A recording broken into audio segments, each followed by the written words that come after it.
Perdana Menteri memilih menantu, yang disajikan adalah 2 mangkuk sup manis, 1 mangkuk sup jamur putih dan biji teratai, 1 mangkuk bola-bola ketan dengan saus bunga osmanthus dan anggur. Aku dan adik perempuanku dari selir di belakang layar. Melihat Xiao Jingyuan ragu-ragu cukup lama, akhirnya dia mengambil sup jamur putih dan biji teratai. Kakak kamu kalah, Pangeran Xiao memilihku. Xiao Jingyuan sudah tahu, sejak awal, aku hanya bisa membuat satu jenis sup manis, yaitu bola-bola ketan dengan anggur, tapi dia tidak memilihnya. Jika aku tidak memilih Fu Er, dia akan mencapai usia untuk dijodohkan secara resmi, dia akan dinikahkan melalui perjodohan resmi. Dia adalah putri dari selir. Keluarga baik apa yang bisa dia dapatkan dari perjodohan resmi? Setelah dia lolos dari perintah jodoh resmi, aku akan membatalkan pertunangan dan menikahimu. Tapi dia lupa, aku adalah kakak perempuan Jiang Fu, aku lebih tua darinya.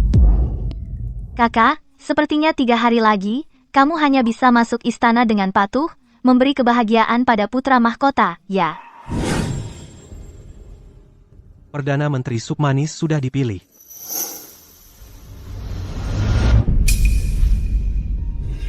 Kakak pangeran memilihku, loh. Kakak jangan sedih. Pangeran pasti hanya mengasihaniku. Orang yang dia sukai di hatinya, selalu kakak. Pangeran dan putri sah, Perdana Menteri, benar-benar pasangan yang sempurna. Yang dipilih pangeran adalah putri selir di istana, Jiang Fu Pangeran. Apakah kamu yakin? Bagaimana bisa begini? Jiang Yao sungguh kasihan. Sampai-sampai pernikahannya direbut oleh adik selir. Tidak mungkin, dia sudah menunggu pangeran selama ini. Jika pernikahan ini batal, bukankah dia harus menjalani perintah jodoh resmi?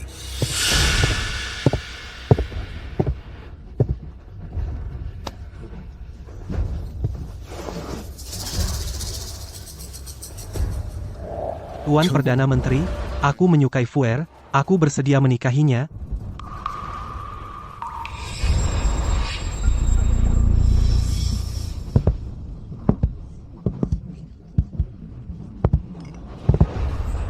Sudahlah, Yao Er. Jangan marah. Itu hanya akting saja. Fu Er menangis, lama tadi malam, jika aku tidak memilihnya. Dia mungkin akan dijodohkan secara resmi. Statusnya rendah, keluarga baik apa yang bisa dia dapatkan? Kamu tenang saja. Setelah dia lolos dari perintah jodoh resmi, aku akan mencari cara untuk membatalkan pertunangan dengannya. Nanti aku akan menjemputmu masuk.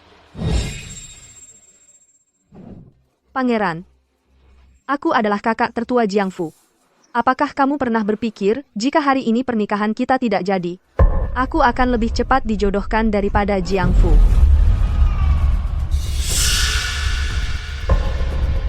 Apakah kamu tidak khawatir aku dijodohkan secara resmi?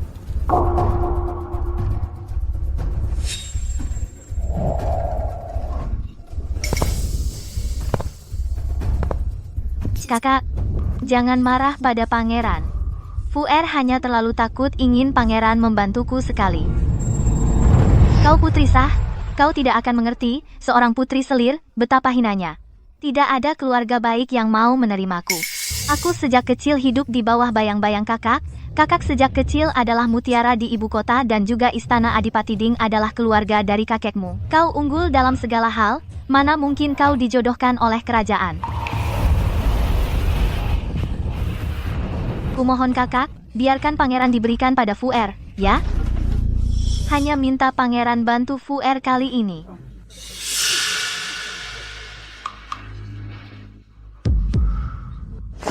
Yao Fu Er, memohon padamu seperti ini, apa masih belum cukup? Dia benar, kau putri sah, dan juga cucu dari Adipati Ding, mana mungkin kau dijodohkan oleh kerajaan. Mereka pasti akan mencari cara untukmu, setelah masa perjodohan Fu Er lewat, aku akan menjemputmu masuk. Hanya terlambat beberapa waktu, apa kau tidak bisa menunggu? Tidak bisa menunggu. Yao, kau biasanya tenang. Kenapa kau meniru wanita bodoh yang cemburuan? Dengar, Pangeran omongannya tidak sopan. Dia bilang nona kita meniru wanita bodoh yang cemburuan. Dia sudah memangku nona kedua masih punya muka bicara begitu. Kakakku yang baik, kau pelan-pelan awas didengar orang lain. Tapi Tuan Perdana Menteri adalah pejabat tertinggi saat ini, adipati tua kita memegang kekuasaan militer. Di ibu kota ini, siapa yang tidak memberi muka? Kenapa nona bicara seolah-olah tidak punya sandaran sama sekali? Muka yang disetujui langsung oleh Kaisar. Maklumat perjodohan kerajaan ada di sana. Di dunia ini, muka siapa bisa lebih besar dari kekuasaan Kaisar, bahkan jika Tuan Perdana Menteri dan Adipati berkuasa penuh di istana. Apa mereka bisa demi nona kita melawan titah suci?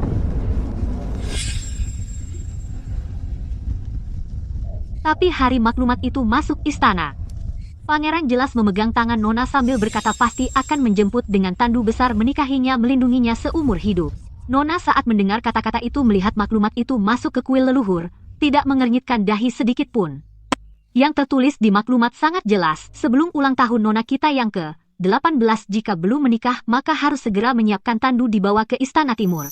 Kau pasti sudah dengar, putra mahkota saat ini telah terbaring sakit, bertahun-tahun, sudah tinggal satu napas saja. Ini bukan pernikahan yang dianugerahkan, Kaisar jelas-jelas menjadikan nona kita sebagai benda untuk memberikan kepada putra mahkota yang sakit parah sebagai tambahan kebahagiaan. Ternyata begitu, lalu jadi pangeran tidak tahu soal ini. Masa pangeran tidak tahu? Pangeran tahu semuanya, tapi dia sekarang menyuruh nona sabar. Pangeran ini akan dengan tangannya sendiri mendorong nona kita masuk ke Istana Timur itu. Pangeran sungguh tidak akan mengubah lagi? Janji kita dulu semuanya tidak berlaku lagi, ya? Berlaku? Masa tidak berlaku? Tunda setengah tahun lagi. Tunggu Fuer melewati masa sulit ini, kita akan bertunangan lagi. Tenanglah. Nyonya Pangeran Zheng Yuanhou hanya akan dirimu. Kakak pangeran bilang akan datang melamar 3 hari lagi. Nanti waktu itu, bisakah kamu pinjamkan yang di kepalamu, perhiasan koral ini padaku? Kamu tahu, aku tidak punya perhiasan mahal untuk pamer. Nanti malu, juga akan mempermalukan keluarga Perdana Menteri.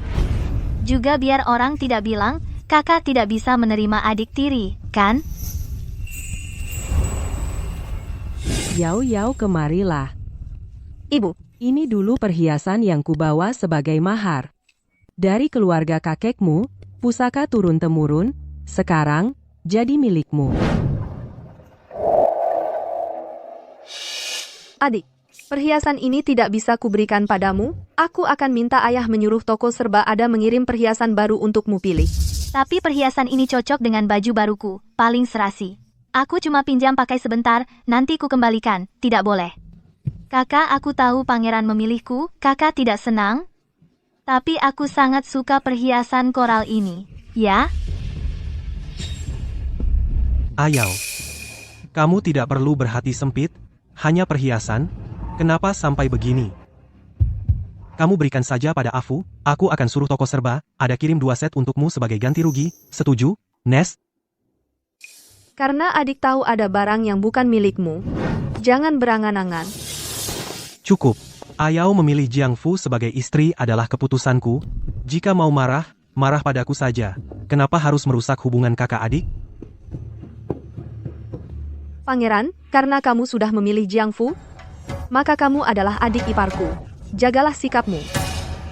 Kepada kakak iparmu, bagaimana kau bisa menggunakan nada tidak hormat seperti itu? Kau sayang dia? Walaupun kau beli seluruh toko Baibao, itu urusanmu. Aku tidak peduli. Tapi, barang-barangku... Jiang Fu, dengar baik-baik, tidak ada satupun yang boleh kau ambil.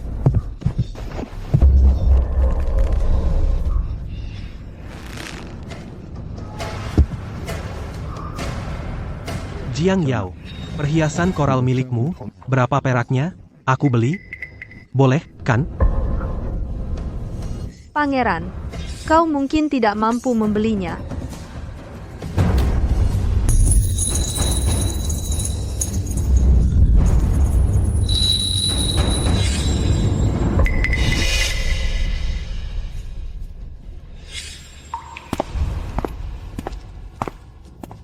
Jangan menangis, aku akan bayar perak pada kakakmu, aku beli untukmu sebagai mas kawin.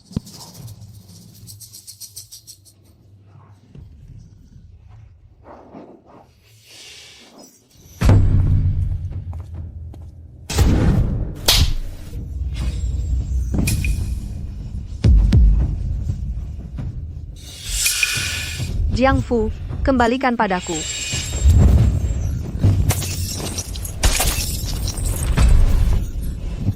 Perhiasannya rusak.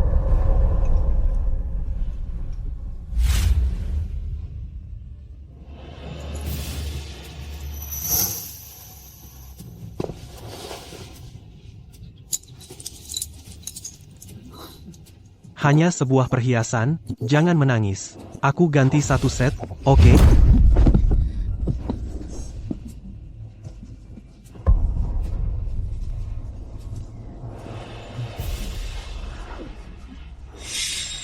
Xiao Jingyuan, kau tidak mampu menggantinya.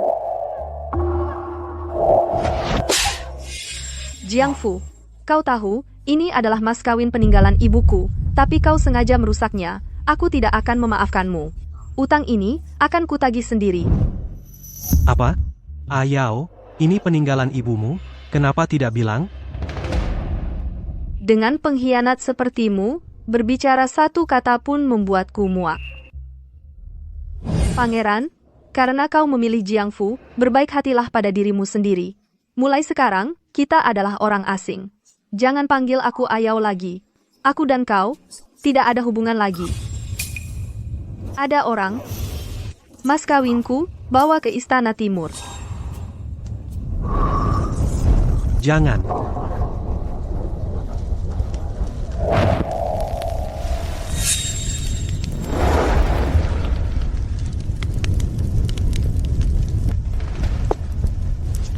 Ayah, anakmu rela menikah ke Istana Timur. Putra mahkota sakit parah. Menikah dengannya itu untuk menambah kebahagiaan. Yaoer, jika kau tidak mau, minta kakekmu mencari perwira muda di militer untukmu. Itu lebih baik daripada menikah ke Istana Timur. Jika titah turun, kalau itu Xiao Jingyuan, masih oke. Permaisuri tahu antara keluarga Jiang dan Xiao pernah ada janji pertunangan lisan. Jika keluarga lain, jika begitu, berarti menentang titah. Xiao Jingyuan dan Jiang Fu bertunangan, sekarang seluruh kota tahu. Aku masuk Istana Timur sudah pasti. Ayah, demi keluarga Jiang dan Gu, anakmu rela masuk istana.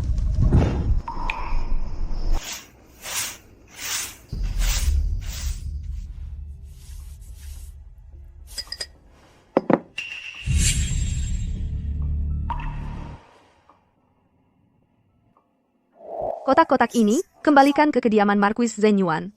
Untuk pangeran, ini dulu barang yang dia kirim ke rumah.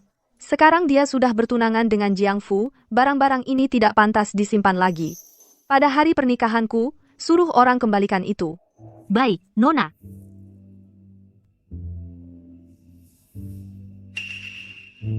Masuklah.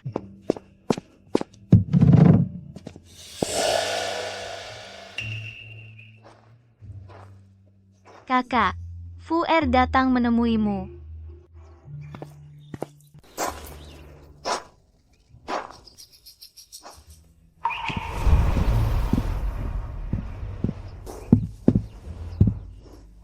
Kakak, ini pangeran yang pangeran, minta aku bawakan untukmu. Awalnya ingin memberi kakak sehelai gaun pengantin, tapi setelah kupikir-pikir, kalau aku yang menikah duluan, kakak akan menikah ke kediaman Marquis Zenyuan. Takutnya tidak bisa pakai merah utama, jadi aku bantu kakak pilihkan yang merah muda. Kakak suka, kan? Nona kedua, Nona pertama adalah kakak tertuamu, apalagi Nona pertama kami. Kapan dia bilang mau menikah dengan Pangeran Xiao? Kapan giliranmu bicara? Gak kenal sopan santun. Jiang Fu, kau anak selir. Berani ribut di depanku. Juga nggak tahu aturan, ya kan? Mau ku hajar juga? Kalau mau tenang nikah sama Pangeran Xiao, mending nurut aja, jangan ganggu aku. Kalau tidak gampang buat aku, bikin kamu gagal nikah. Kau percaya nggak? Pangeran di depan semua orang, bilang mau bertunangan denganku, aku takut apa? Oh ya. Tapi kalau ayah bilang, kau sakit parah, gak bisa nikah, jadi akulah yang menikah, kira-kira bisa nggak? Jiang Fu ingat, jangan cari gara-gara, atau aku akan hancurkan impianmu. Akhir-akhir ini, apa yang kau dengar, jangan cerita ke siapapun, kalau tidak, kedudukanmu sebagai istri pangeran, aku nggak bisa jamin kau bisa bertahan atau enggak. Nona kedua pulang saja.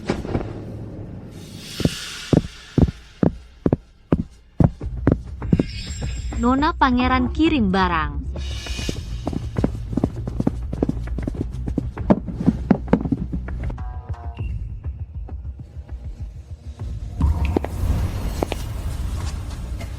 Jual semuanya, ditukar dengan perak, disumbangkan ke panti asuhan. Baik Nona. Tolong pengurus, pada hari pernikahan, Yaoer, dirikan tenda bubur gratis, pertama untuk mendoakan putra mahkota, kedua untuk membantu rakyat miskin. Ya, Nona.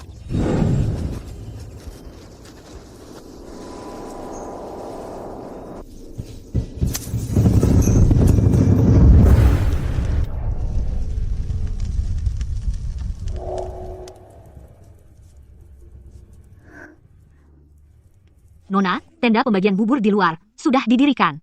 Rakyat semuanya bersyukur atas budi baik Anda. Tapi hari ini pernikahan Tuan Putra Mahkota dia tidak datang menjemput. Putra mahkota tidak bisa datang. Saya sudah tahu sejak awal. Saya menikah dengannya saat ini. Berarti saya istrinya. Waktu baik telah tiba. Silakan putri mahkota naik ke tandu.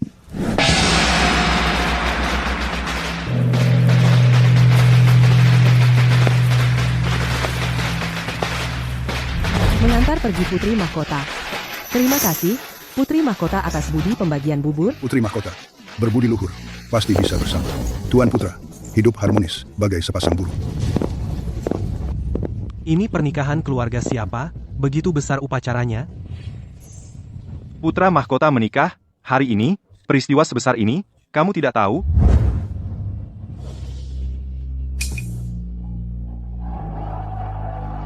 Putra mahkota sakit parah, putri dari keluarga mana, yang menikah di saat seperti ini? Itu putri sulung keluarga Jiang sekarang, menjadi putri mahkota.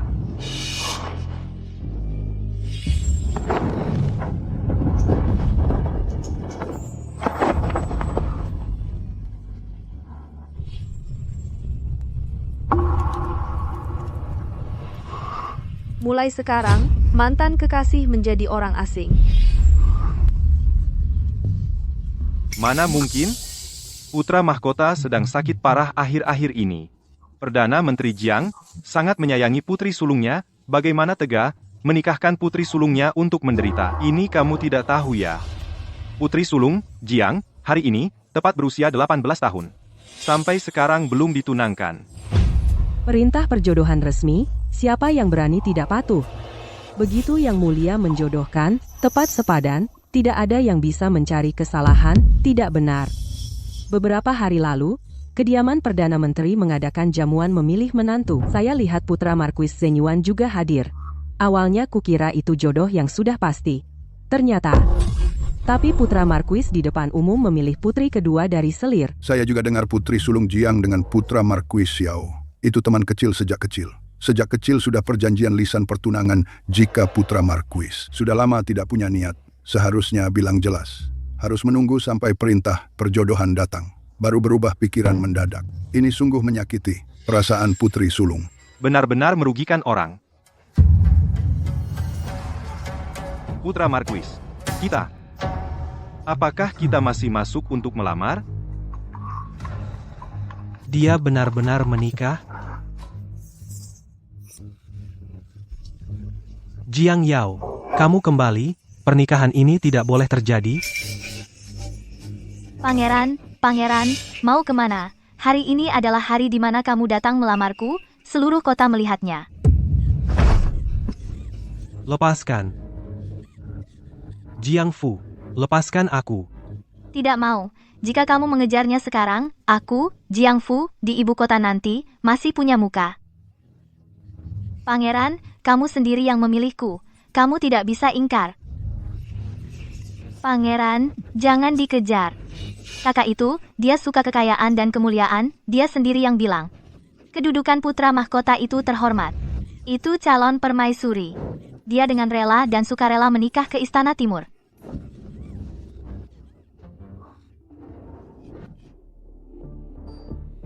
Omong kosong.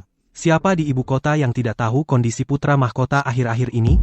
Ayao yang berkarakter angkuh, mana mungkin pergi dengan sukarela?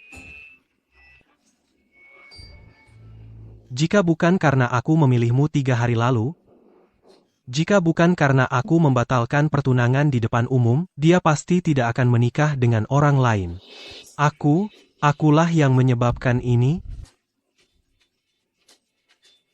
Pangeran, ini bukan salahmu. Ini karena dekret perjodohan. Dekret perjodohan? Apa kamu sudah tahu tentang dekret itu? Jiangfu, kamu jelas lebih muda setahun lebih dari kakakmu, tapi 3 hari lalu, bagaimana kamu memohon padaku? Kamu menangis dan berkata kamu akan dijodohkan, bilang jika aku tidak menyelamatkanmu, kamu tidak punya jalan keluar. Aku benar-benar bodoh, aku sampai dibutakan oleh air matamu. Aku lupa pada Ayao, yang lebih tua darimu, dialah yang paling pertama terkena dekret perjodohan, aku percaya pada hasutanmu. Kupikir keluarga Perdana Menteri kuat, pasti bisa mencari jalan keluar untuknya. Tapi aku tidak pernah menyangka, jalan keluarnya adalah Istana Timur. Kakak pangeran, janganlah terlalu percaya diri. Kakak itu memang melakukannya dengan sukarela. Beberapa hari ini dia di kamar sedang menghitung warisan ibunya yang lebih dari 200 peti mas kawin. Yang mana yang tidak dia lap dengan senang hati? Saat dia memilih gaun pengantin, matanya penuh dengan kilauan. Siapa yang tidak mau menjadi istri putra mahkota? Itu adalah kedudukan tertinggi yang diimpikan semua wanita di dunia. Meskipun karena dekret perjodohan, dia tetaplah calon permaisuri. Kau pikir dia sangat ingin menikahimu? Kau memilihku hari itu, dia bahkan tidak meneteskan setetes air mata pun. Dia sama sekali tidak peduli siapa yang kau pilih, karena antara kau dan Istana Timur, dia sudah memilih kekayaan dan kemuliaan.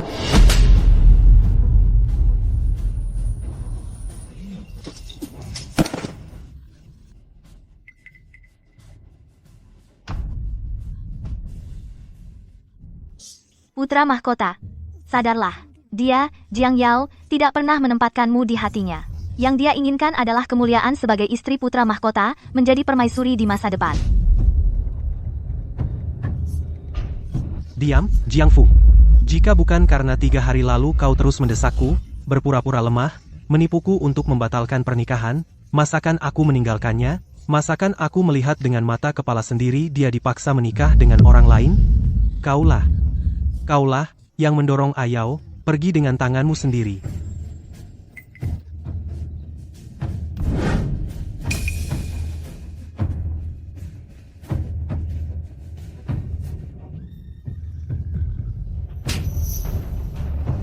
Ayao, tunggulah aku. Ayao, jangan menikah. Aku yang salah, aku seharusnya tidak membatalkan pernikahan. Kita memiliki pertunangan, kita bertunangan sejak kecil. 3 surat dan 6 upacara sudah kusiapkan. Ikutlah denganku, aku akan menikahimu. Bahkan jika harus mempertaruhkan nyawaku, aku akan membawamu pergi. Berani? Orang apa yang berani menghalangi tandu pengantin istri putra mahkota? Hari ini adalah hari pernikahan putra mahkota yang ditetapkan oleh kaisar dan permaisuri. Waktu baik yang tertunda, mengganggu orang terhormat, kejahatan yang melibatkan 9 marga ini. Apakah Zhenyuan Houfu sanggup menanggungnya? Ayao, katakan sepatah kata padaku. Hanya dengan 1 kata darimu, aku rela melepaskan Zhenyuan Houfu dan membawamu pergi.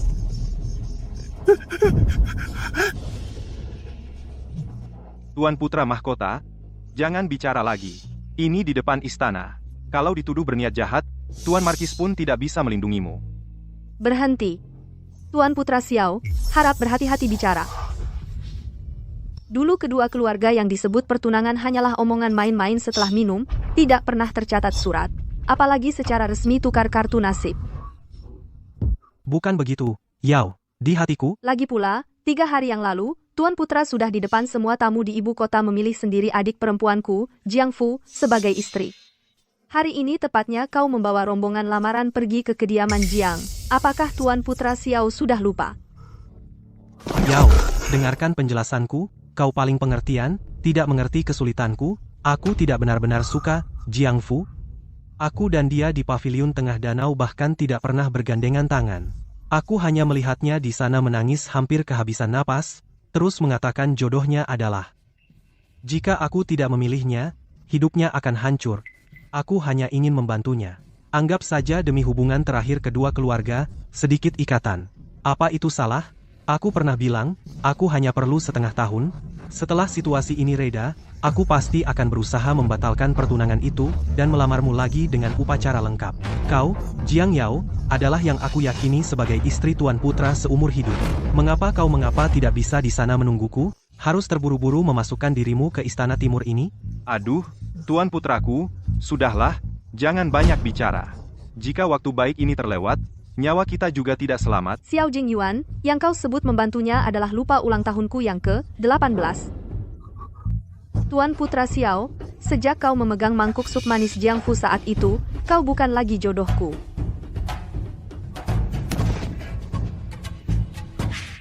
Waktu baik sudah dekat. Angkat tandu. Waktu baik telah tiba. Angkat tandu.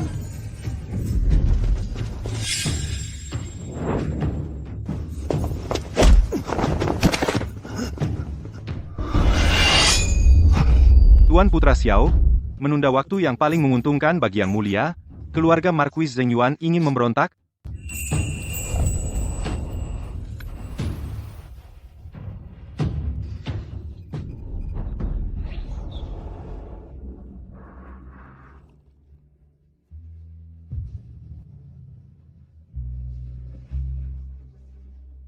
Selamat, Pangeran.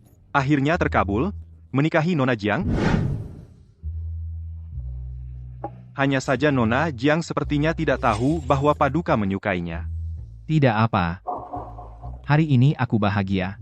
Suruh saudara-saudara turun dan ambil hadiah. Baik.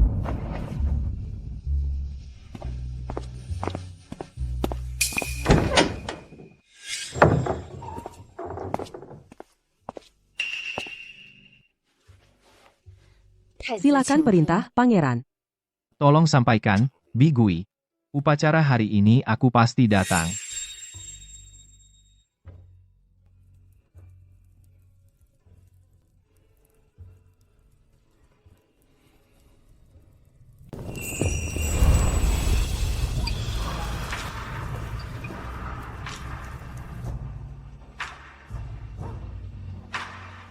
Kakang, kudengar kemarin Pangeran Agung apa pernikahannya jadi? Jangan ngawur. Hari ini adalah kebahagiaan yang sudah lama dinanti Baginda dan Permaisuri. Putri Mahkota adalah orang baik yang diramalkan oleh Biro Astronomi. Meskipun Paduka dirawat di Istana Timur ini, dia tetap satu-satunya putra sah dari Kaisar dan Permaisuri. Dia tuan kita di masa depan.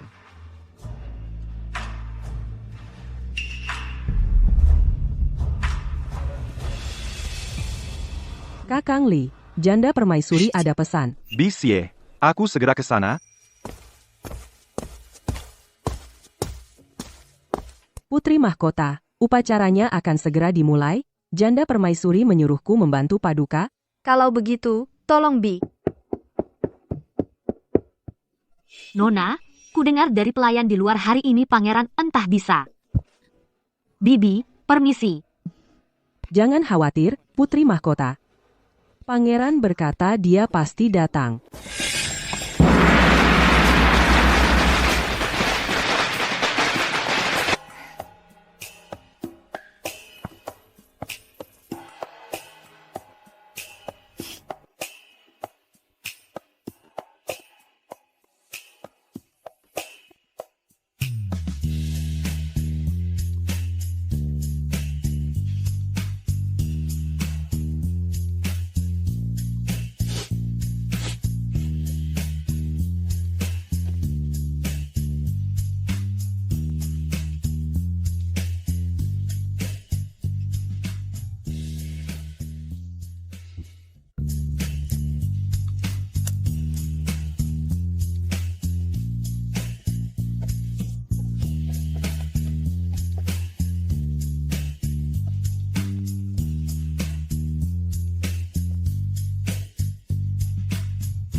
Aku lemah, tidak bisa menjemputmu sendiri. Membuatmu sendirian di pintu istana menanggung perlakuan kurang ajar dari keluarga Xiao. Kau teraniaya. Paduka tahu aku teraniaya, maka aku tidak merasa teraniaya lagi.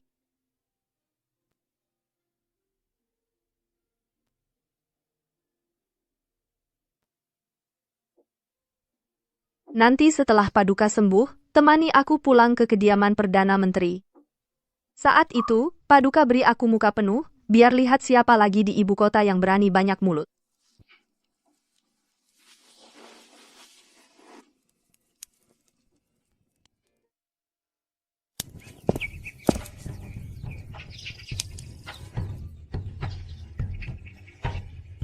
Jadi, cepat ikut aku ke Istana Fengyi, kabari Permaisuri kabar gembira.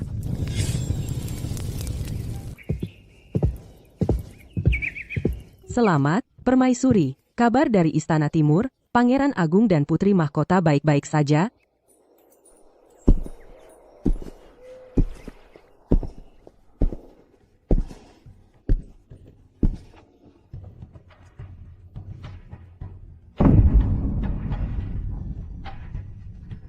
Wajah Jing Er hari ini tampak jauh lebih baik. Ini semua jasa Putri Mahkota.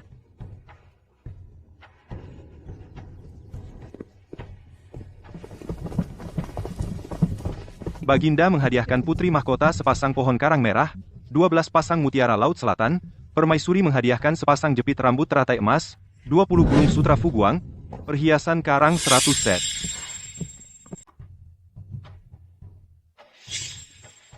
Yao Er, besoknya, setelah pernikahan, aku ingin menyebutkan ibumu, Nyonya Gu dirinya, dan aku, adalah teman lama hiasan kepala koral yang pecah itu.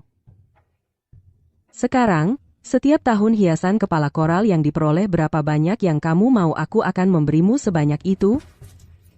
Terima kasih, Ibu Suri. Yao Er. Sebenarnya, Jing Er yang memberitahuku. Sudahlah. Memang sudah menyerahkan Istana Timur ini kepadamu. Sekarang melihatmu dan Jing Er sangat rukun, aku juga bisa benar-benar lega. Mulai sekarang seluruh penghuni Istana Timur yang berjumlah ratusan semua di bawah kendalimu. Aku tidak akan mengecewakan. Kepercayaan Ibu Suri pasti membuat suamiku tidak khawatir.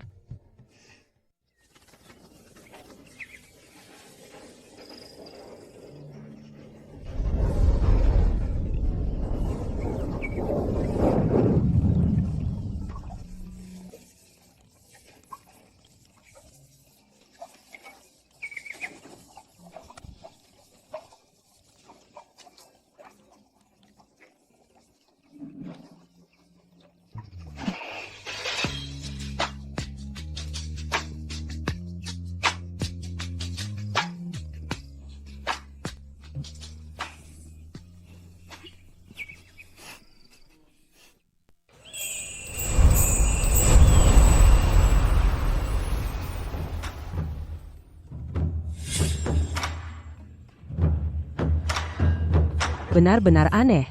Awalnya semua bilang Pangeran Mahkota, tak disangka, putri sulung keluarga Jiang ini benar-benar orang yang beruntung. Siapa bilang tidak? Tadi, Pangeran Mahkota meski masih minum obat duduk dengan sangat mantap, wajahnya lebih cerah. Begitu Putri Mahkota masuk, langsung memegang kekuasaan. Sekarang di istana, siapa yang tidak berusaha menyenangkannya? Putra Markuis Zheng Yuan Xiao Jing Yuan. Putri kedua Perdana Menteri, Jiang Fu hadir. Pangeran lihat peti-peti yang diangkat lewat itu, mungkin semuanya hadiah untuk kakak. Dia memang beruntung. Bahkan dengan perjodohan resmi pun bisa mendapatkan kekayaan seperti ini.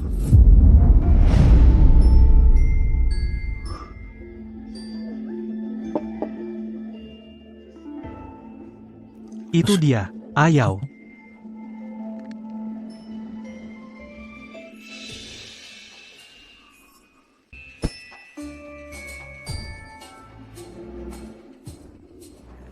Pangeran, seluruh kota kekaisaran melihat.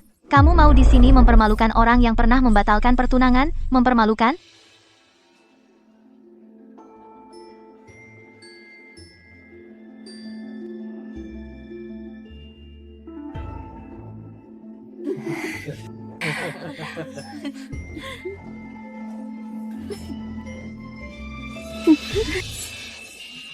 Lihatlah, itu dia Nona Jiang kedua. seorang anak selir, menggunakan cara-cara seperti itu. Merebut pernikahan kakak sulung, sekarang dia benar-benar menganggap dirinya sebagai burung phoenix. Istri pangeran pun bagaimana? Perbedaan status antara istri dan selir sudah mendarah daging. Para istri di seluruh kota siapa yang tidak punya timbangan di hati? Hanya Pangeran Xiao yang pikirannya dikaburkan, menganggap kayu elem sebagai mutiara.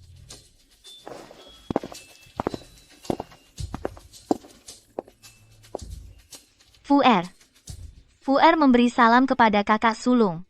Kakak baik-baik saja di istana. Kasihan Fuer yang siang malam khawatir di rumah. Nona Jiang, hati-hati bicara. Yang duduk di hadapanmu adalah Yang Mulia Putri Mahkota saat ini. Tidak boleh lagi menggunakan panggilan yang tidak sopan seperti dulu. Begitu kamu masuk ke Istana Timur, Putri Mahkota adalah tuanmu, kamu adalah bawahan. Mencampuradukan hierarki seperti ini, apakah kamu ingin menghina kekuasaan kekaisaran?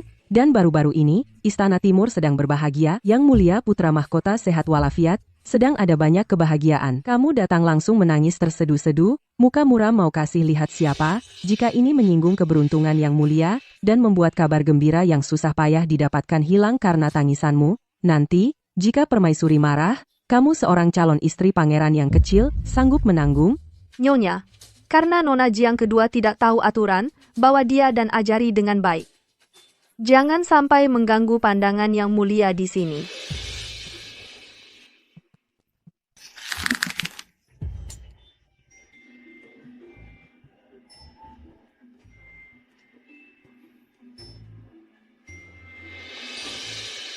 Putri mahkotaku, kamu tidak tahu, hari pernikahanmu, keramaian di depan kediaman Perdana Menteri, lebih seru, dari panggung teater 3 kali lebih seru. Aku sedang di dalam tandu saat itu, tidak tahu di luar kacau seperti itu. Bukan hanya kacau, adik perempuanmu dari selir itu, dia menangis dan mengamuk, tidak ada sedikit pun. Martabat Putri Perdana Menteri, hanya karena Pangeran Xiao melihat tandu burung phoenixmu, seperti kehilangan akal, dia mengejar iring-iringan pernikahan, hampir saja dia tidak mendapatkan lamaran itu berkelahi di jalan, seperti badut yang melompat-lompat. Akhirnya, susah payah dia berhasil mendekati putra Marquis Zheng Yuan, dan di luar dia selalu berpura-pura kasihan, kepada siapapun dia bilang, dia di kediaman Perdana Menteri ini, betapa banyaknya ketidakadilan yang dia terima, sungguh lucu. Sekali di ibu kota ini, selain mereka laki-laki yang otaknya kemasukan air, siapa yang tidak tahu trik kekanak-kanakannya ini? Dia memang selalu begitu. Paling pandai berpura-pura lemah. Benar-benar putri selir yang dibesarkan oleh selir, tidak pantas tampil di publik, dengan segala cara merebutnya. Pada akhirnya, hanya cangkang kosong yang namanya hancur. Yaitu memang taktiknya dari dulu. Selalu begitu menangis dan menunjukkan kelemahan. Menangis melunakkan hati pria. Merebut pernikahan yang seharusnya menjadi milikku. Sekarang aku ingin lihat, apa yang dia rebut dengan susah payah pernikahan ini. Apakah akan sesuai keinginannya? Memberinya kemakmuran dan ketenangan seumur hidup.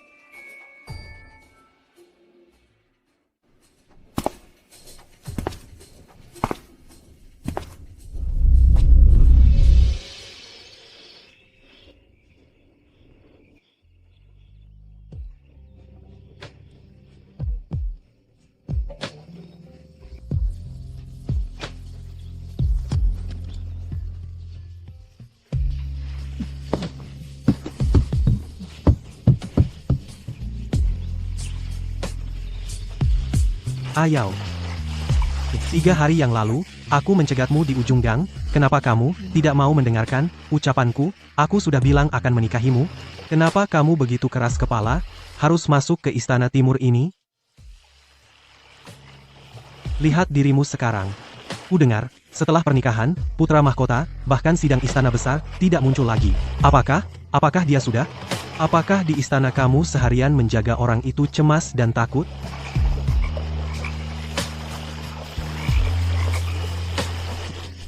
Apa kamu tidak mengerti? Aku bertunangan dengan Fu, itu hanya taktik menunda, itu hanya untuk membungkam mulut banyak orang. Mana mungkin, aku benar-benar membiarkan seorang putri selir rendahan menjadi istri pangeranku? Posisi istri utama Xiao Jingyuan hanya kamu Jiang Yao satu-satunya yang pantas. Perkataan pangeran aku dengar sungguh aneh. Tidak benar, pangeran. Aku dengar Nona kedua Jiang di kediaman Perdana Menteri telah membocorkan rahasia kepada para pelayan, bahwa dia sudah berhubungan intim dengan pangeran. Kenapa dari mulut pangeran menjadi sekadar taktik saja? Itu dia bicara ngawur. Bicara ngawur? Jika tidak ingin menikah, mengapa pangeran dengan gegap gempita pergi melamar ke keluarga Jiang? Aturan di ibu kota ini meski aku tak sepenuhnya paham, tapi tak pernah kudengar ada yang mengambil selir, sampai pangeran sendiri datang mengantar lamaran lagi pula. Siapa yang ingin dinikahi pangeran? Siapa yang dicintai itu? Urusan keluarga Zheng Yuanhou dengan putri mahkota kami, apa hubungannya? Kau hanya calon ipar dari kediaman Perdana Menteri. Seorang pria luar datang di hadapan putri mahkota mengucapkan kata-kata aneh. Pendidikan keluarga Zheng Yuanhou, apakah mengajarkanmu tidak tahu aturan dan tidak hormat?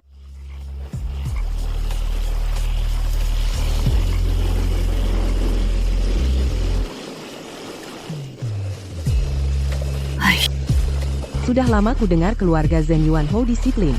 Hari ini dengar nyonya bicara, sungguh sangat teratur. Betul, tunangan lisan itu dari leluhur dibatalkan begitu saja, sama sekali tidak ada iman. Ini Nona sulung jadi putri mahkota Pangeran Xiao itu, di satu sisi menikahi adik selir, di sisi lain datang di depan putri mahkota berpura-pura bagai pecinta sejati untuk siapa? Pecinta apaan? Menurutku dia benar-benar tak bisa menahan celananya. Playboy, mulut bilang tak bisa lupa, Nona sulung di belakang malah dengan Nona kedua dari selir berhubungan intim. Lelaki macam ini dilihat sekalipun jorok. Pangeran dan nyonya entah apa yang dipikirkan. Sampai membiarkan putri selir menjadi istri pangeran, wajah ibu kota ini takut akan dipermalukan mereka.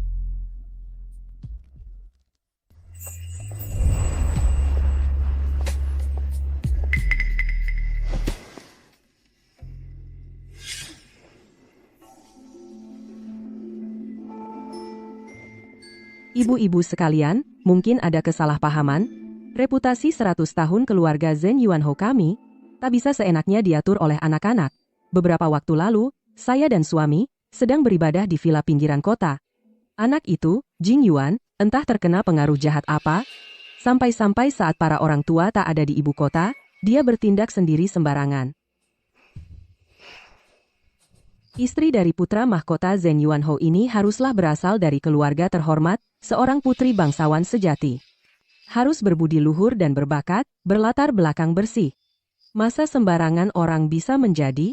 Dulu Jing Yuan, benar-benar buta hatinya, berani diam-diam menghancurkan perjodohan baik yang sudah ditetapkan orang tua. Keluarga Xiao bersalah, tapi bagaimanapun juga, kami keluarga Xiao tak bisa menanggung malu sebesar itu. Pasti tidak akan membiarkan seorang gadis selir duduk sebagai istri sah. Bukankah itu menampar muka sendiri? Sengaja ingin menjadi bahan tertawaan seluruh ibu kota? Ibu? Diam kau.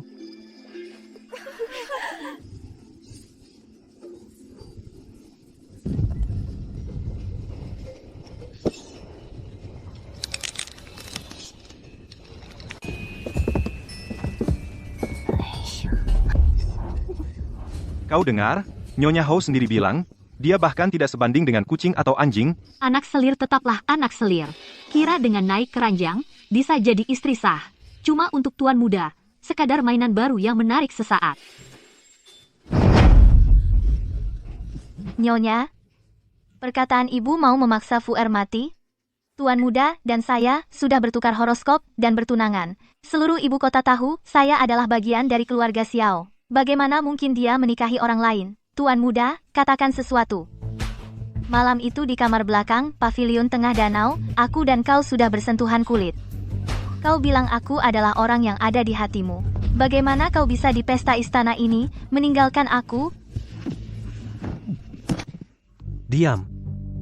Kau masih punya muka menyebut malam itu? Kalaulah malam itu kau tidak dengan sengaja membuatku mabuk, kalaulah kau tidak diam-diam memakai baju kakakmu, sengaja dalam gelap berpura-pura seperti dia, aku, Xiao Jingyun, meskipun buta, mana mungkin salah orang? Kalaulah kau tidak sengaja memasang jebakan keji untuk menjebakku, aku meskipun mati, pasti tidak akan menyentuhmu satu jari pun. Lepaskan aku. Malam itu saat memelukku di selimut, Yang kau panggil jelas namaku. Kau bilang kau paling suka aku yang genit, paling suka aku yang lemah dan patuh, tidak seperti Jiang Yao yang kaku. Apa kau lupa semua itu? Mustahil. Aku tidak pernah bilang kata-kata aneh seperti itu. Hari itu aku memilihmu hanya karena kasihan padamu, ingin membantumu melewati peraturan jodoh. Di hatiku hanya ada satu orang, yaitu... Diam. Kalian ingin menghancurkan seluruh klan Xiao?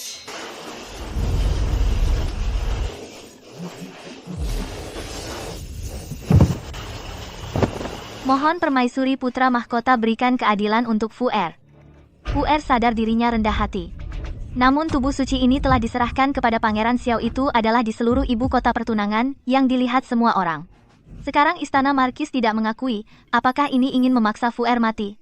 Yang mulia, Anda adalah kakak perempuan Fu Er. Darah lebih kental dari air. Jika pangeran benar-benar membatalkan pertunangan hari ini, Fu Er selain kolam ini tidak punya jalan hidup lagi.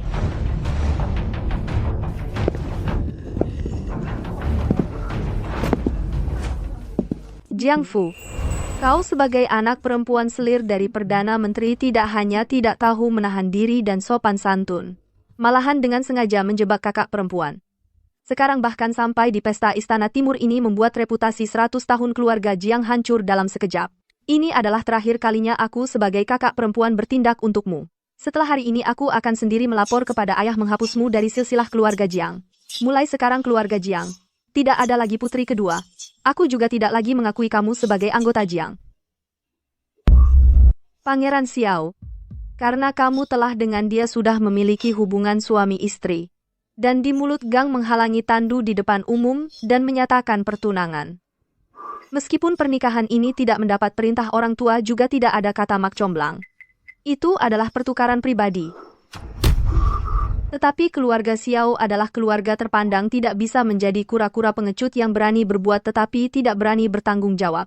Bahkan jika dia tidak layak menjadi istri, setidaknya dijadikan selir. Keluarga Xiao juga harus memikul tanggung jawab atas kesucian ini bukan?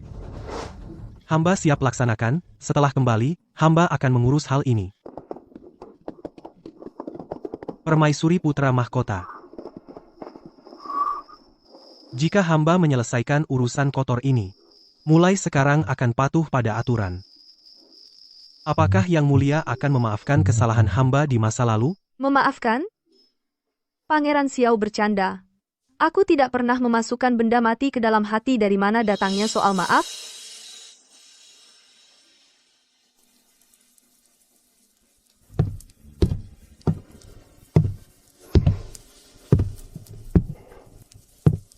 Aku tadi mendengar pangeran dari Marquis Zheng Yuan, sepertinya memohon anugerah. Aku jadi tidak mengerti. Sebenarnya apa kesalahan yang dilakukan pangeran, kesalahan besar apa, sampai-sampai membutuhkan putri mahkotaku mengucapkan maaf secara pribadi. Astaga putra mahkota, bukankah ini jelas-jelas mendukung permaisuri? Kali ini pangeran sudah menendang papan besi.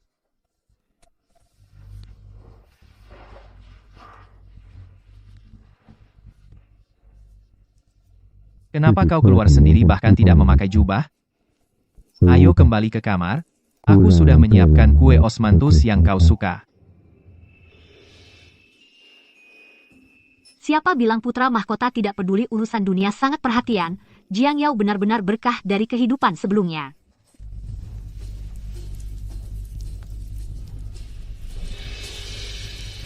Pangeran. Urusan rumah tanggaku tidak perlu kau repotkan. Pergi laporkan pada Ibu Suri.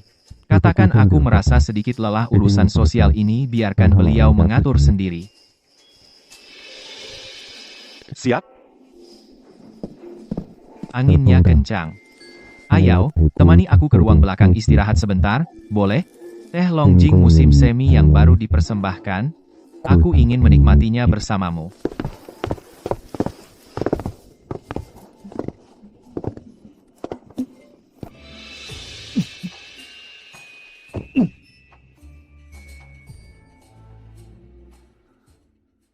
Kalian tidak melihat pemandangan itu, meskipun putra mahkota badannya belum pulih sepenuhnya. Tapi semangatnya melindungi putri mahkota benar-benar membuat kami semua orang buta dibuatnya.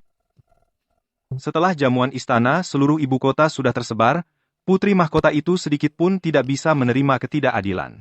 Siapa yang berani menyakitinya putra mahkota yang pertama tidak akan setuju. Benar sekali, awalnya kami pikir Nona besar, Jiang masuk istana akan menderita. Siapa sangka, Tuan Muda Xiao masih pura-pura setia tidak lihat siapa dirinya.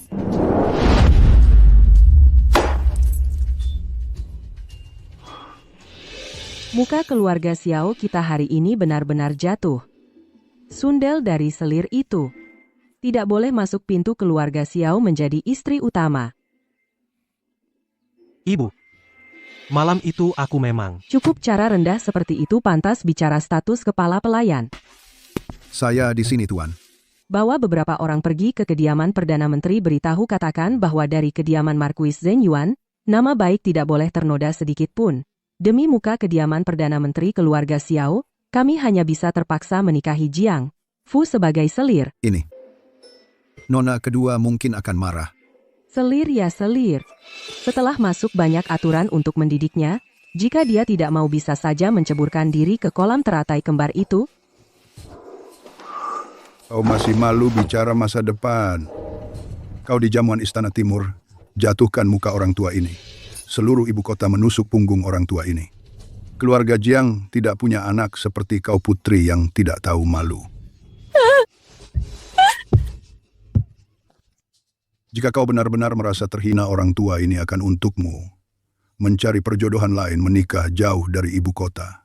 Cari keluarga yang bersih latar belakangnya jadi istri utama. Jamin hidupmu tanpa kekurangan. Nona kedua keluar dari ibu kota itu berarti daerah terpencil dan miskin mana bisa dibandingkan kemakmuran ibu kota. Menikah jauh. Meninggalkan ibu kota seumur hidupku, bagaimana bisa aku membuat wanita itu terinjak di bawah kakiku? Selir Jiang silakan, kediaman markis kami, aturannya ketat. Selir masuk ke dalam, hanya bisa lewat pintu samping ini. Jika Tuan masih terlambat memberi hormat kepada Nyonya waktu minum teh pukulan itu tidak kenal orang.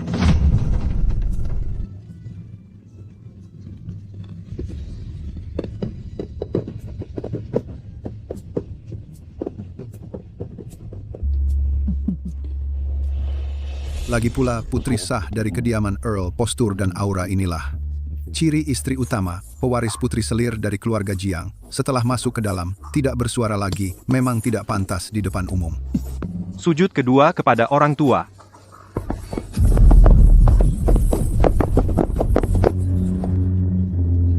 Tunggu aku lihat siapa berani sujud.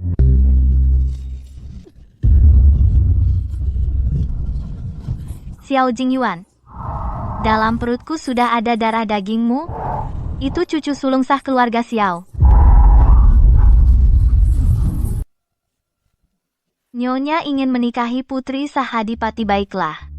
Hari ini jika tidak mengangkatku menjadi istri sederajat, aku akan membenturkan kepalaku ke pintu pernikahan ini. Biarlah anak yang belum lahir ini menambah kebahagiaan pernikahan kalian dengan darahku.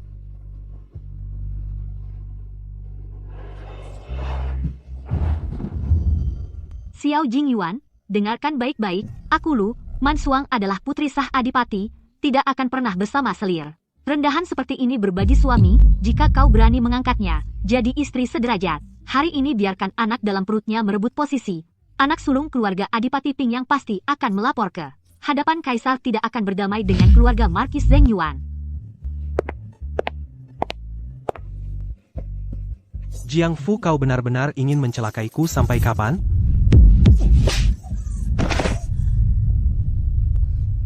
Jika bukan karena kau sok pintar waktu itu berpura-pura lemah dan menipuku untuk membatalkan pernikahan, bagaimana mungkin aku kehilangan Ayau? Bagaimana mungkin aku menjadi bahan tertawaan seluruh ibu kota? Sekarang kau malah berani mengancam di pesta pernikahan dengan anak, sungguh berhati ular berbisa. Gila, benar-benar gila. Jingyuan, jangan biarkan dia hidup. Orang, bukankah dia menginginkan ini? Penuhi keinginannya. Rebuslah ramuan paling kental. Gugurkan bencana itu untukku. Ya ampun, putra mahkota ini, sungguh kejam hatinya. Jiang Fu juga pantas mendapatkannya. Nyonya utama belum masuk, Dia sudah ingin melahirkan anak sulung dari Selir, keluarga besar mana yang bisa menerima. Keluarga Marquis Zenyuan tidak kekurangan orang yang bisa melahirkan. Lagi pula, Nyonya Utama belum melahirkan putra sah.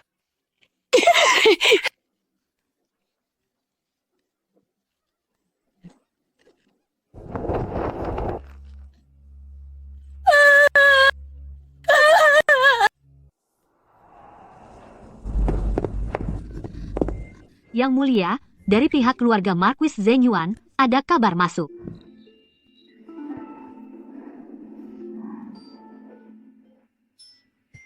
Katakan, Selir Jiang itu di pesta pernikahan, putra mahkota membuat keributan, hasilnya langsung dihadapi. Putra mahkota diberi ramuan penggugur, anaknya sudah hilang. Ku dengar pemandangannya. kepintaran yang sok pintar seperti ini benar-benar membuat Jiang Fu menunjukkan yang terbaik. Aku benar-benar tercengang nona kedua ini sejak kecil mengikuti ibu selirnya. Tidak belajar yang lain. Hanya belajar yang ini trik kotor yang tidak pantas. Dia masih menganggap putra mahkota seperti dulu yang bisa dibuat menangis dengan dua tangisan pemuda yang kehilangan jiwanya. Sejak kecil, dia oleh Selir, dikurung di kamar, dan diajari. Pikirannya penuh dengan cara menggoda pria. Tapi lupa mengajarinya berpikir. Saat itu dia belum menjadi istri. Pria itu masih menganggapnya sebagai bunga yang perlu dilindungi. Itu bukan bunga pengertian. Jelas itu kunci kematian. Di saat seperti itu, mengancam dengan darah dagingnya. Apalagi keluarga bangsawan, bahkan keluarga biasa juga tidak akan menerima. Tapi dia tidak pernah puas. Jiang Fu mengira dengan beberapa tetes air mata itu, bisa mengendalikan keluarga Zenyuan. Dia menangis terlalu lama, yang dilihat pria bukan lagi kelembutan, melainkan kebosanan. Di dalam rumah besar ini, kekuasaan, kedudukan, mana yang tidak lebih berharga dari dua tetes air mata itu? Air mata itu paling tidak berharga. Istri sah tidak pernah menggunakan cara seperti ini.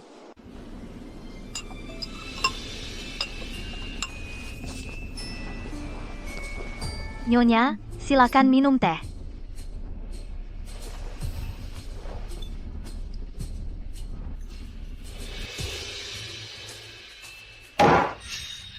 Kurang ajar. Selir Jiang, apakah kamu lupa statusmu sendiri? Seorang selir berlutut di depan istri utama, matanya tidak sopan, hanya menggoda pangeran. Belum cukup dihajar, Sudah, jangan banyak bicara. pangeran jadi iba. Jangan lupa, ini adalah yang bisa menggunakan anak dalam kandungan untuk mengancam di pelaminan. Jika saya tidak mendidiknya lagi, halaman dalam istana ini mungkin akan dibuat kacau olehnya. Kembali ke pavilionmu.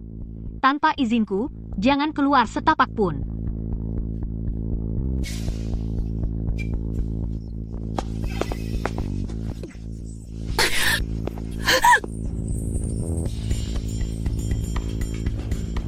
Yao beberapa hari ini, apakah merasa lebih baik? Ibu Suri, hamba merasa sedikit. Cepat panggil orang, cepat panggil tabib kerajaan. Apa yang terjadi? Putri mahkota selalu sehat, bagaimana bisa pingsan tanpa alasan? Selamat Permaisuri. Saya ucapkan selamat Permaisuri. Putri mahkota bukan karena sakit, melainkan sudah mengandung hamil 2 bulan. Ini nadi kehamilan. Hadiah besar. Cepat beritahu Baginda. Beritahu putra mahkota.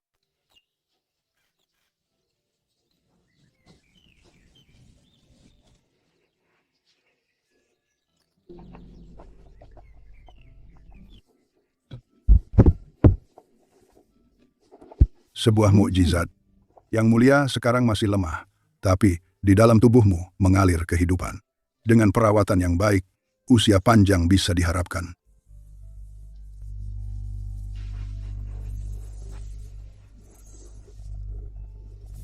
Yao aku akan segera menjadi seorang ayah. Apakah Yao tahu? Sebelum menikahimu, aku pikir seumur hidupku hanya tinggal beberapa bulan. Aku tidak pernah berani bermimpi bisa bersamamu, hidup seperti suami istri. Terlebih lagi, aku tidak berani membayangkan. Ayao, sekarang aku punya keinginan. Aku ingin hidup. Aku ingin melihat anak ini tumbuh besar, dan aku ingin bersama Yao sampai tua.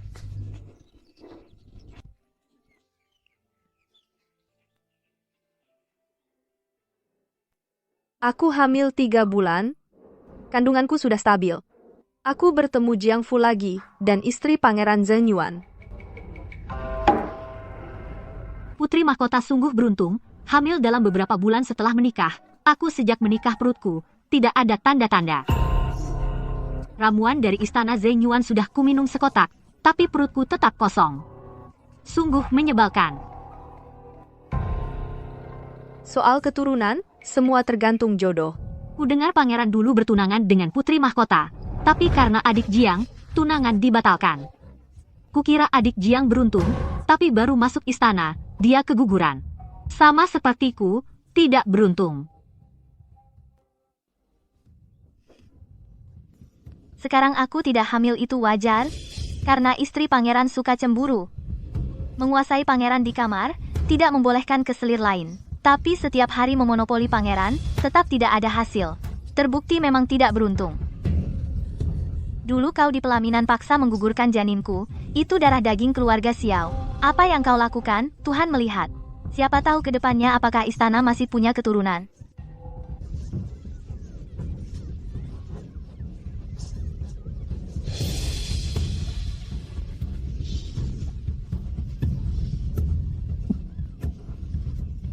Selir Jiang dan pangeran sebelum menikah sudah berjanji sehidup semati. Saling mencintai, hamil di luar nikah, pasti ada rasa cemburu. Tapi pangeran itu playboy, nyonya pangeran juga harus lebih perhatian. Nanti akan ada selir dan dayang-dayang, pasti tidak akan kurang. Jika demikian, aku menghargai kesulitan nyonya. Aku memberi 2 dayang untuk nyonya, untuk dijadikan selir. Nyonya ajari mereka beberapa hari, nanti mereka bisa untuk pangeran memiliki keturunan. 2 gadis itu sudah 2 bulan masuk istana. Tuan pangeran setiap malam tidur di sana, tapi perut keduanya juga tidak ada tanda-tanda apapun. Bukan hanya mereka, nyonya besar dan selir Jiang setiap hari bertengkar, juga tidak ada yang hamil. Sekarang di istana Adipati ini benar-benar kacau balau, berantakan seperti bubur.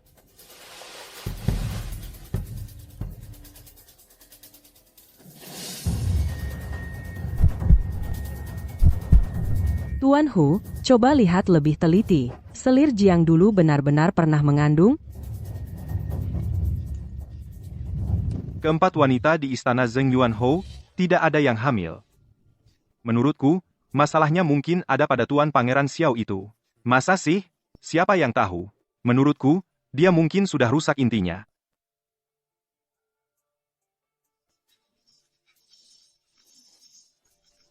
Nyonya Adipati, denyut nadi, Tuan Pangeran, adalah karena lama mengonsumsi obat dingin yang merusak.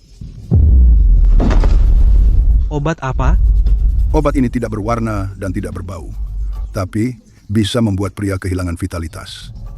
Dasar Tuan Pangeran ini mungkin seumur hidup tidak bisa punya anak lagi. Siapa? Siapa yang ingin memutus keturunan keluarga Xiao? Tidak mungkin, sangat tidak mungkin. Wanita itu dulu benar-benar hamil. Saat itu Jin Yuan masih baik-baik saja.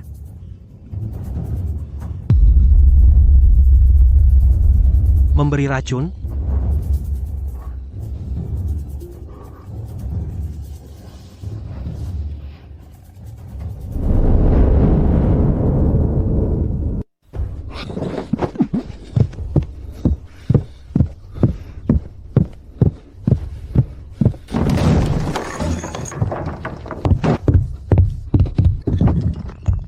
Jiang Fu, kamu. Ya, aku yang memberi, kenapa?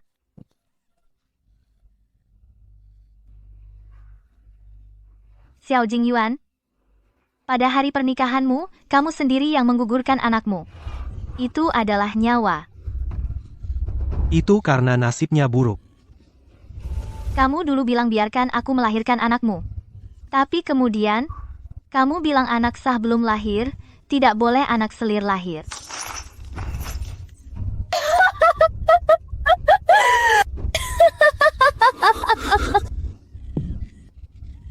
Jika begitu, maka sama-sama jangan punya anak. Karena anakku tidak bisa diselamatkan, maka aku akan membuatmu keluarga Xiao benar-benar putus keturunan. Kamu mau menghancurkan keluarga Xiao kami? Jiang Fu,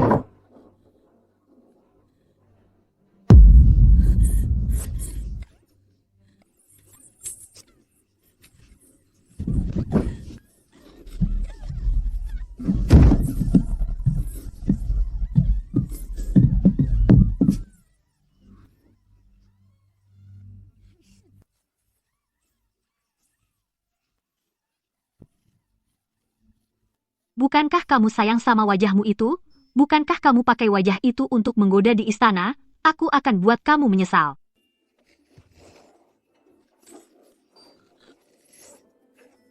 Kamu sangat kejam. Harusnya kamu dibuang ke anjing liar, biar mereka memakanmu habis.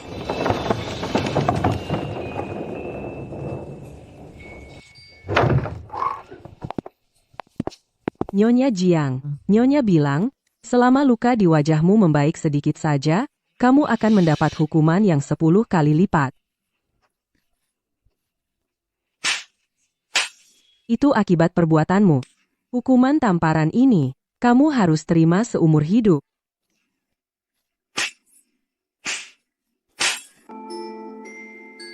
Pergi dan sampaikan pada Nyonya.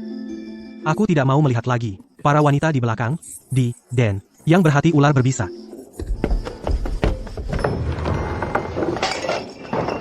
Sejak kejadian itu, Tuan Muda benar-benar hancur. Dia bahkan tidak mau masuk ke halaman Nyonya. Ini tidak bisa dibiarkan terus. Jika Tuan Muda, sampai terjadi apa-apa, kita semua ikut celaka. Bagaimana kalau? Jika Tuan Markis tahu, itu akan melanggar aturan keluarga. Tuan Marquis sekarang mana peduli?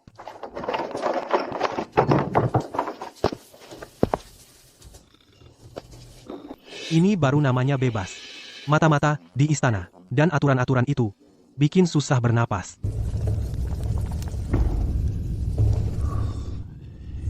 Tabib, apa yang sebenarnya terjadi pada Tuan Muda? Nyonya Marquis, maaf, hamba bicara jujur. Tuan Muda di luar sering mengunjungi tempat hiburan, bergaul dengan orang-orang yang tidak bersih. Sekarang tubuhnya terkena penyakit. Yang lebih parah, Tuan Muda sudah lama begini. Tenaganya sudah habis terkuras. Penyakitnya sudah masuk ke sumsum. Ingat, jangan biarkan Tuan Muda lagi bersentuhan dengan wanita di istana. Jika tidak, itu bencana besar. Apa tidak ada cara untuk menyembuhkannya? Istana kita punya banyak uang, tolong selamatkan dia. Ini penyakit yang tak tersembuhkan. Mulai hari ini, kulit Tuan Muda akan membusuk perlahan-lahan, akan mengeluarkan nanah kental, menebarkan bau busuk yang menyengat. Akhirnya, racun akan menggerogoti daging sampai ke jantung. Mati dalam siksaan seperti ribuan jarum menusuk. Aku tak bisa berbuat apa-apa. Berani dia. Berani dia membawa penyakit kotor ini kembali. Seumur hidup kita tak punya muka hidup di dunia ini. Semuanya diam, aku bilang. Siapa yang berani cerita tentang putra mahkota penyakitnya sedikit pun, aku akan bunuh dengan tongkat sekarang. Seluruh keluarga ikut mati. Perintahkan, segera tutup gerbang istana Marquis. Baik yang belanja maupun yang menyapu, semua tidak boleh keluar masuk. Bilang putra mahkota tiba-tiba sakit parah, perlu istirahat tenang, tidak mau bertemu siapapun.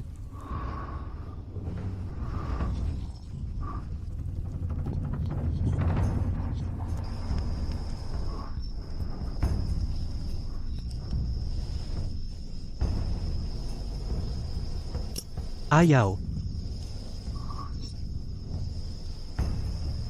Tolong, Anak durhaka, apa yang kau lakukan di luar?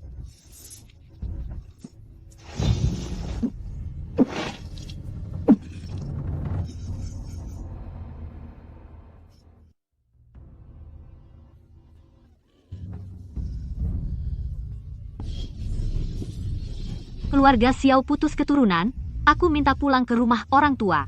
Putra mahkota tertular penyakit yang memalukan itu. Jika aku tetap di sini, muka istana Pingyang akan habis kumalukan. Tuan Markis, izinkan aku pergi. Pergilah. Semuanya, pergi.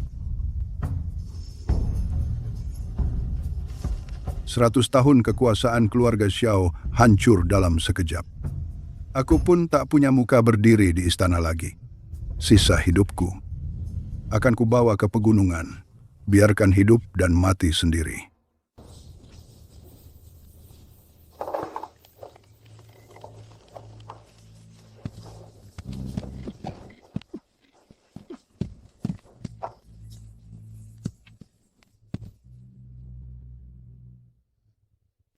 Ibu mertua. Benarkah ibu setega itu?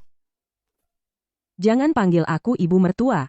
Jika bukan karena dirimu, bagaimana anakku bisa membatalkan pernikahan? Bagaimana Xiao putus keturunan? Antarkan dia ke kuil keluarga. Baik, cukur rambutnya, biarkan dia jadi biksu di sana. Seumur hidup kau di depan lampu dan Buddha, tebus dosa untuk keluarga Xiao.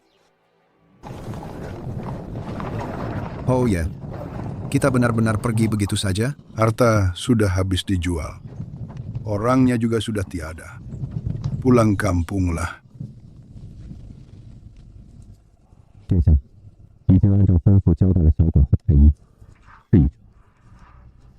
Bagus sekali. Ayauku, maka tak ada lagi kekhawatiran. Pergi dan habiskan Jiang Fu yang tersisa, selesaikanlah. Ya,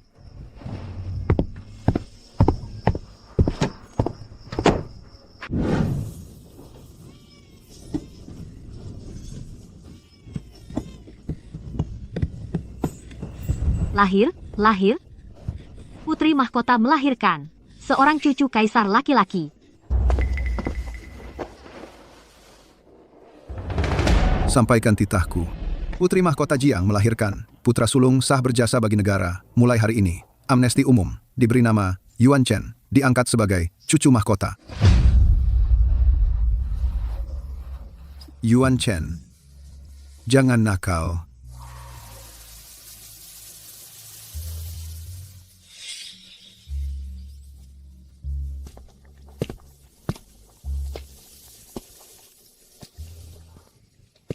Kenapa obat ini dibawa keluar lagi tanpa tersentuh? Nyonya semalaman tidak memejamkan mata menjaga di ranjang. Tapi tubuh pangeran ini. sudah habis tenaga. Nyonya dan pangeran bercinta 15 tahun. Sudah seperti umur pinjaman dari langit. Qin Tianjian bilang, tinggal beberapa hari lagi. Ayau. Aku seumur hidup ini hal yang paling tidak aku sesali, adalah pada hari itu di depan istana menunggumu sampai kau datang. Namun pada akhirnya tidak bisa menemanimu sampai rambut putih. Pangeran jangan bicara sembarangan. Kau tidurlah sebentar, bangun nanti kita pergi lagi ke tepi danau melihat teratai.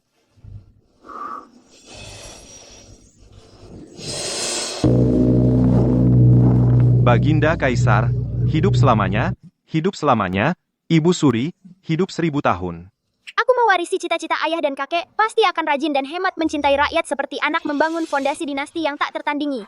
Kaisar bijaksana. Nyonya, cepat lihat bunga teratai kembar tahun ini mekar lebih merah, dari saat pernikahanmu dulu lebih meriah. Ya, bunga layu, bunga mekar. Beberapa tahun lagi telah berlalu. Semua pada akhirnya menjadi asap dan awan masa lalu. Hanya kejayaan ini sesuai harapan.